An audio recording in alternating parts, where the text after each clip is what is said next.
স্বাস্থ্য শিক্ষা ও পরিবার কল্যাণ বিভাগ নিয়োগ বিজ্ঞপ্তি ২০২৫ ইফ জব সার্কুলার ২০২৫।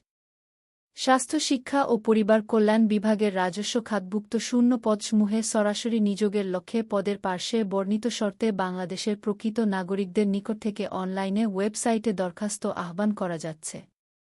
স্বাস্থ্য শিক্ষা ও পরিবার কল্যাণ বিভাগ নিয়োগ বিজ্ঞপ্তি ২০২৫ এর অনলাইন আবেদন ১০ এপ্রিল ২০২৫ এ শুরু হবে এবং শেষ তারিখ ৩০ এপ্রিল ২০২৫।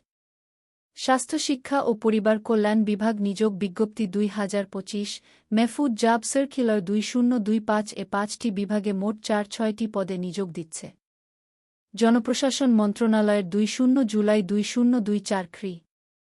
তারিখের ০৫-০০০০০১৭০-০১০14-28-141 সংখ্যক প্রজ্ঞাপনমূলে জারিকৃত সংশোধিত কোটা পদ্ধতি এবং লেজিসলেটিভ ও সংসদ বিষয়ক বিভাগ, আইন, বিচার ও সংসদ বিষয়ক মন্ত্রণালয় হতে ১-৮ নভেম্বর ২০২৪ তারিখে প্রকাশিত সরকারি চাকরিতে প্রবেশের বয়সসীমা সংক্রান্ত অধ্যাদেশ নম্বর ১-১-২০২৪ এর পরিপ্রেক্ষিতে সংশোধিত নিয়োগ বিজ্ঞপ্তি প্রকাশ করা হল।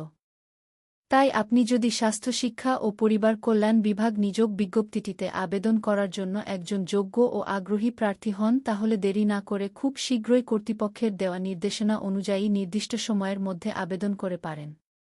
এখানে নতুন সকল প্রকার চাকরির খবর পাবেন সবার আগে একসাথে। সকল নিয়োগ পরীক্ষার সময় সূচি প্রকাশিত হয়। তাই সবার আগে আপডেট পেতে সাবস্ক্রাইব করুন।